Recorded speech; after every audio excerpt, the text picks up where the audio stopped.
होगा कि एक चर्चा में जब अर्थव्यवस्था की बात आई तो कहा कि आपके देश में पॉल्यूशन बहुत है।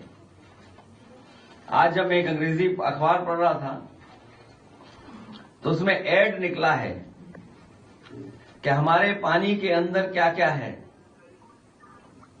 हमारे देश की लगभग 70 नदियां लेड पॉल्यूशन में अलार्मिंग है। हमारे देश की नदियों में यूरेनियम है। जो ग्राउंड वाटर के सैंपल आते हैं उसमें यूरेनियम निकलता है। कई जगह का जो पानी हम लोग देखते हैं कि बहुत खतरनाक है, उसमें आर्सेनिक है। और फिर कई जगह पानी में हम लोग देखते हैं मरकरी है। जो मरकरी हमारे शरीर में जाएगा तो सोचो कैसा असर छोड़ेगा। कई जगह जो इंडस्ट्रियल वेस्ट है और जब हम पानी उसके सैंपल लेते हैं तो वो अनसेफ दिखाई देता है, पीने लायक नहीं है, उसमें पेस्टिसाइड्स है। सोचो पानी में पेस्टिसाइड्स हो, आर्सेनिक हो, यूरेनियम हो, और फिर ये जो बातें बताई जा रही हैं वो बता रहा है एक कंपनी जो पानी का सप्लाई देना चाहती है साफ सुथरा। सोचिए एक्वा गार्ड कंपनी बता रही है कि आपके पानी में ये चीजें हैं, इसलिए आपकी नदियां नहीं शुद्ध हैं, ग्राउंड वाटर शुद्ध नहीं है, जहां कहीं पानी है वो सब खराब है। आप हमारी मशीन खरीद लो तो पानी साफ आएगा। सोचो हमारी सरकार को पता ही नहीं है कि पानी में क्या क्या है, लेकिन जिन्हें कारोबार करना है उन्हें पता है कि पानी में क्या क्या है। एक बहुत बड़ा विज्ञापन देखने को मिला और वो अंग्रेजी अखबार में जो लिखा है वो लिखा गया है कि एक कदम हम उठाएं, आगे बढ़ाएं कदम और भारत को सोने की चिड़िया बनाएं। सोचो सोने की कीमत आज क्या है बाजार में। अखबार में विज्ञापन है कि हम सब लोग मिलकर के भारत को सोने की चिड़िया बनाएं। और फिर जब आप विज्ञापन को पढ़ोगे तो उस विज्ञापन में कहा जा रहा है कि आप सोना हमारे यहां रखवा दो तो आपको मुनाफा होगा। ये जो आप सोना रख रहे हो 25,000 टन, ये भी विज्ञापन ले लो आप। तो ऐसे बहुत सारे आज के अखबारों के मैं पढ़ रहा था, देख रहा था, तो ऐसे कई हैं विज्ञापन या कई ऐसी चीजें जिन पर हम लोगों को चिंता व्यक्त करनी। और गरीबी, बेरोजगारी, महंगाई कहां पहुंच गई सोचिए। और खासकर पीडीए के ऊपर कितना अन्याय हो रहा है उसकी हम और आप लोग कल्पना नहीं कर सकते। अस्पतालों में इलाज नहीं। कल ही एक फोन आया मेरे पास और कहा उसने कि हमारा मरीज अस्पताल में था और डॉक्टर छोड़ नहीं रहा है मरीज को, और इसलिए नहीं छोड़ रहा है क्योंकि अभी पैसे का भुगतान नहीं हुआ है। तो मैंने उनसे कहा कि ऐसा करो, हम मदद कर रहे हैं आपकी, डॉक्टर का इलाज बाद में हम लोग कर देंगे। लेकिन जब डॉक्टर साहब से निवेदन किया गया, उनके नर्सिंग होम के मालिक से निवेदन किया गया कि ऐसा मत करिए आप, कि मरीज को मत रखिए, आप उसको जाने दीजिए, तो डॉक्टर ने बात मानी, कुछ माफ भी कर दिया, कुछ हमने मदद कर दी।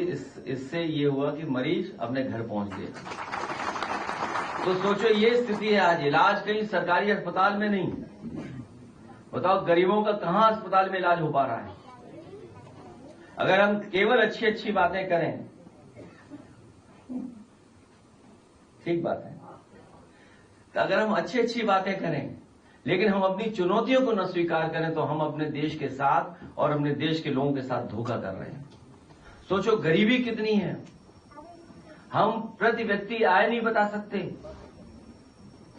प्रति व्यक्ति आय कितनी है सरकार बता रही है इतनी है, लेकिन है ही नहीं वो आंकड़े भी सच नहीं है, क्योंकि हमें और सरकार को मिलकर के न जाने कितने गरीबों को खाने को देना पड़ रहा है।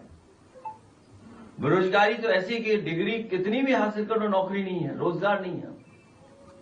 अभी अखबारों में निकला है और बहुत सारी चर्चा शुरू हो गई है कि नए जमाने में जो घर पे हम लोग खाना मंगा लेते हैं जो तमाम योजनाएं चल रही हैं, स्विगी, जोमेटो और कई हैं ऐसे प्लेटफॉर्म्स पे जहां से मंगा सकते हैं। सोचिए कितना काम करना पड़ता है उन्हें, और तब जाकर के कितना मुनाफा कमा पा रहे हैं। सोचिए उनको डिलीवरी टाइम में देनी है। इतना बड़ा अनऑर्गेनाइज सेक्टर तैयार हो गया जिसमें सुप्रीम कोर्ट ने भी कहा नियम बनने चाहिए। सोचिए सुप्रीम कोर्ट कह रहा है। इसी तरह अगर हम एक एक चीज देखें, हम अपने किसान की तरफ देखें, तो सोचिए किसान के लिए क्या कहा गया था सरकार में कि आय दोगुनी हो जाएगी, लेकिन कौन लोग लगे हैं किसानों से मुनाफा कमाने में, और मुनाफा किसान की पैदावार से कमाने में लगे हैं। आज बड़े बड़े लोग आ गए हैं जो किसान की पैदावार की कीमत नहीं देना चाहते हैं, लेकिन किसान की पैदावार को लेकर के उससे मुनाफा कमाना चाहते हैं। और इधर धीरे धीरे दुनिया की हर चीज भारत में आ गई है। बस अब किसी भी दिन हो सकता है भारत सरकार झुक जाएगी और अमेरिका से नॉन वेज मिल्क और मिल्क के प्रोडक्ट भी आ जाएंगे। तो सोचिए नॉन वेज मिल्क के प्रोडक्ट आ गए तो हमारे साधु संतों क्या होगा, व्रत कैसे रख पाओगे। हमारी माताएं बहनें हैं जो ये व्रत रखती हैं हफ्ते में एक दिन, कोई किसी दिन कोई किसी दिन। तो अगर अमेरिका का वो आ गया नॉन वेज मिल्क और उसके प्रोडक्ट, तो बताओ हमारे सनातन धर्म का क्या होगा। ये सवाल है। और हर दिन अखबार में देखो एड निकल रहा है कि इस देश का ये सामान अच्छा है, इस देश का ये अच्छा सामान है। और आज तो कमाल हो गया, ये अखबार का एड दिखाना भूल गया मैं। ये फ्रंट देखिए आप, नहीं फ्रंट पे देखिए, मैं दिख गया मुझे। आप बताइए इतनी बड़ी कंपनी कह रही हम आत्मनिर्भर बना रहे हैं भारत। बताओ विदेशी कंपनी भारत को आत्मनिर्भर कैसे बना देगी, बता दो। ये देखिए क्या लिखा है, एन आत्मनिर्भर। नीचे लाइन पढ़िए। हाँ देखिए, सोचिए आप, विदेशी कंपनी ऐड दे रही है हमारे अखबारों में कि आत्मनिर्भर आपके देश को बना रहे हैं। आप बताओ विदेशी कंपनी कैसे बनाएगी आत्मनिर्भर, ये बताओ। तो किसको धोखा दिया जा रहा है, सोचिए किसको धोखा मिल रहा है। और फिर कुछ लोग नींद से तो उठ जाते हैं लेकिन होश में नहीं आते। ये किसने नाम ले लिया हैं?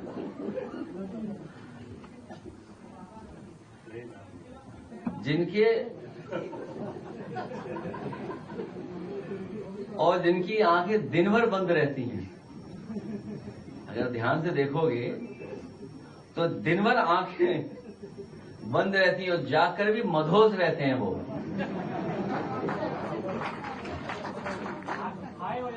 हैं? और सुना है कोई एक सतुआ बाबा, एक बथुआ बाबा। ये मौसम तो बथुआ का है।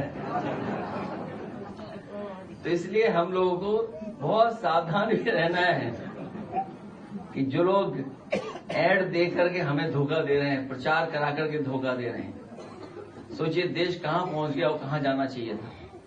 इसलिए संविधान पे देश चले और संविधान के तहत फैसले हों।